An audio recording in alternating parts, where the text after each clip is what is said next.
ನಾನಾಗಲೇ ಹೇಳ್ತಾ ಇದ್ದೆ, ಪ್ರಪಂಚದ ಅತಿ ದೊಡ್ಡದಾದಂಥ ಉಗ್ರರ ತರಬೇತಿ ಕೇಂದ್ರ ಪುಲ್ವಾಮಾ ದಾಳಿಗೆ ತಯಾರಿ ಮಾಡಿದ್ದು ಇಲ್ಲೇ, ಮುಂಬೈ ದಾಳಿಗೆ ತಯಾರಿಯನ್ನು ಮಾಡಿದ್ದು ಇಲ್ಲೇ.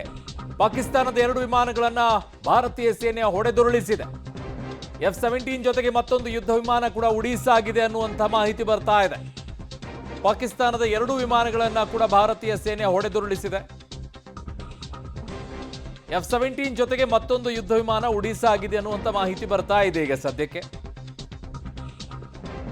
ಎಲ್ಲಿ ಏನು ಎತ್ತ ಅನ್ನುವಂಥದ್ದು ಡೀಟೇಲ್ಸ್ ಇನ್ನೂ ಕೂಡ ಬರಬೇಕಾಗಿದೆ. ಬಟ್ ಬೆಳಗ್ಗೆಯಿಂದಲೂ ಕೂಡ F-17 ಅದ್ರ ಬಗ್ಗೆ ಮಾತ್ರ ಅವಶೇಷಗಳು ಕಾಣಿಸ್ತಾ ಇದೆ. ಅದು F-17 ಅಂತಾನೆ ಹೇಳ್ತಾ ಇದ್ದಿದ್ದು.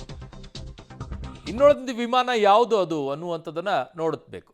ನನ್ನ ಸಹೋದ್ಯೋಗಿ ಈಗ ರಾಘು ಮರಿಸ್ವಾಮಿ ನನ್ನ ಸಂಪರ್ಕಕ್ಕೆ ಸಿಗ್ತಾ ಇದ್ದಾರೆ. ರಾಘು, ಈಗ ಬೆಳಗ್ಗೆಯಿಂದಲೂ ಕೂಡ ಕೇಳಿ ಬರ್ತಾ ಇದ್ದಿದ್ದು, ಚೀನಾದ F-17 ಅನ್ನ ಬಳಕೆ ಮಾಡಿಕೊಂಡು ಭಾರತದ ಮೇಲೆ ಅಟ್ಯಾಕ್ ಮಾಡೋಕೆ ಬಂದಂಥ ಸಂದರ್ಭದಲ್ಲಿ 100 ಮೀಟರ್ ಒಳಗಡೆಗೆ ಬರ್ತಾ ಇದ್ದಂತೆಯೇ ಇದನ್ನು ಹೊಡೆದಾಕಿದೆ ಭಾರತ ಅನ್ನುವಂಥದ್ದಿತ್ತು. ಬಟ್ ಇನ್ನೊಂದು ಯುದ್ಧ ವಿಮಾನವು ಕೂಡ ಇದೆ ಅಂತ ಹೇಳ್ತಾ ಇದ್ರು, ಕನ್ಫರ್ಮೇಷನ್ ಇರಲಿಲ್ಲ. ಬಟ್ ಈಗ ಯಾವ ರೀತಿಯಾದಂಥ ಕನ್ಫರ್ಮೇಷನ್ ಬರ್ತಾ ಇದೆ, ಅಧಿಕೃತವಾಗಿ ಏನು ಬರ್ತಾ ಇದೆ ಮಾಹಿತಿ ರಾಘು? ಅರುಣ್, ಯಾವಾಗ ಏರ್ ಸ್ಟ್ರೈಕ್ ಆಯಿತು ಅದಾದ ಬಳಿಕವೇ ಕೂಡ ಅವರು ಕೂಡ ಪ್ರತಿದಾಳಿಯನ್ನು, ಅಂದರೆ ಪಾಕಿಂದಲೂ ಕೂಡ ಪ್ರತಿದಾಳಿಯ ಯತ್ನಗಳಾಯಿತು. ಅದಾಗ್ತಾ ಇದ್ದಂಗೆ ಏನು LOC ಏನಿದೆ ಅದು ಕ್ರಾಸ್ ಆಗ್ತಾ ಇದ್ದಂಥ ಸಂದರ್ಭದಲ್ಲೇ 2 ಯುದ್ಧ ವಿಮಾನಗಳನ್ನು ಹೊಡೆದು ಉರುಳಿಸಿದೆ ಅನ್ನುವಂತಹ ಮಾಹಿತಿಯನ್ನು ಸದ್ಯ ಸೇನೆಯೇ ಕೊಡ್ತು.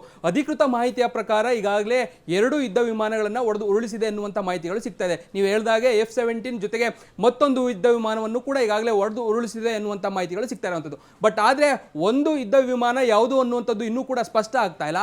ಚೈನಾ ನೀಡಿದ್ದಂತಹ F-17 ಏನಿತ್ತು ಆ ಯುದ್ಧ ವಿಮಾನವನ್ನು ಮೊದಲಿಗೆ ಹೊಡೆದು ಉರುಳಿಸಿದ್ದಾರೆ. ಅದಾದ ಬಳಿಕ ಮತ್ತೊಂದನ್ನು ಹೊಡೆದು ಉರುಳಿಸಿರುವಂಥದ್ದು. ಅಂದರೆ ಮೊದಲಿಗೆ ಚೈನಾ ನೀಡಿದ್ದಂಥ F-17 ಏನಿತ್ತು ಅದು ಮೊದಲ ಹೊಡೆತ, ಅದಾದ ಬಳಿಕ ಮತ್ತೊಂದು ಏನಿತ್ತು ಅದು ಇನ್ನೂ ಕೂಡ ಸ್ಪಷ್ಟವಾಗಿಲ್ಲ. ಬಟ್ ಆದರೆ ಎರಡೂ ಕೂಡ ಯತ್ನವನ್ನು ಮಾಡಿದಂಥ ಸಂದರ್ಭದಲ್ಲೇ ಭಾರತ ಯಶಸ್ವಿಯಾಗಿ ಭಾರತ ಸೇನೆ ಅದನ್ನು ಮೆಟ್ಟಿ ನಿಲ್ಲುವಂಥ ಕೆಲಸವನ್ನು ಮಾಡಿದೆ. ಅಂದರೆ LOC ಯಾವಾಗ ಎಂಟ್ರಿ ಆಗ್ತಾ ಇದ್ದಾಗೆ 100 ಮೀಟರ್ ದಾಟಿ ಬರ್ತಾ ಇದ್ದಂಥ ಸಂದರ್ಭದಲ್ಲಿ ಅದನ್ನು ತಡೆಯುವಂಥ ಕೆಲಸಗಳಾಗಿದೆ. ಅಂದರೆ ಯಾವುದೇ ರೀತಿ ದೊಡ್ಡ ಮಟ್ಟದಲ್ಲಿ ಅದನ್ನು ಒಳಭಾಗಕ್ಕೆ ಬಿಟ್ಕೊಳ್ಳುವಂಥ ಕೆಲಸಗಳಾಗಿಲ್ಲ. ಅವರ ಮೊದಲ ಯತ್ನ ಏನಿತ್ತು ಆ ಮೊದಲ ಯತ್ನದಲ್ಲೇ ಅವರನ್ನು ಕಂಪ್ಲೀಟ್ ಆಗಿ ಫಿನಿಶ್ ಮಾಡುವಂಥ ಕೆಲಸವನ್ನು ಭಾರತೀಯ ವಾಯುಸೇನೆ ಮಾಡಿದೆ.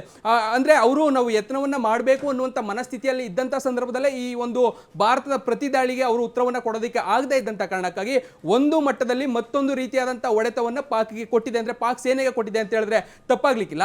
ಸದ್ಯಕ್ಕೆ ಇನ್ನೂ ಕೂಡ ಮತ್ತೊಂದು ಯುದ್ಧ ವಿಮಾನ ಯಾವುದು ಅನ್ನುವಂಥ ಸ್ಪಷ್ಟತೆ ಸಿಗಬೇಕಿದೆ. ಬಟ್ ಆದರೆ 2 ಯುದ್ಧ ವಿಮಾನಗಳನ್ನು ಪಾಕ್ನ 2 ಯುದ್ಧ ವಿಮಾನಗಳನ್ನು ಹೊಡೆದು ಉರುಳಿಸಿರುವಂಥದ್ದು ಬಹಳ ಕ್ಲಿಯರ್ ಆಗಿದೆ. ಜೊತೆಗೆ ಆ ವಿಚಾರವನ್ನು ಸೇನೆಯೂ ಕೂಡ ಅಂದರೆ ಸ್ಪಷ್ಟತೆಯನ್ನು ನೀಡಿರುವಂಥದ್ದು.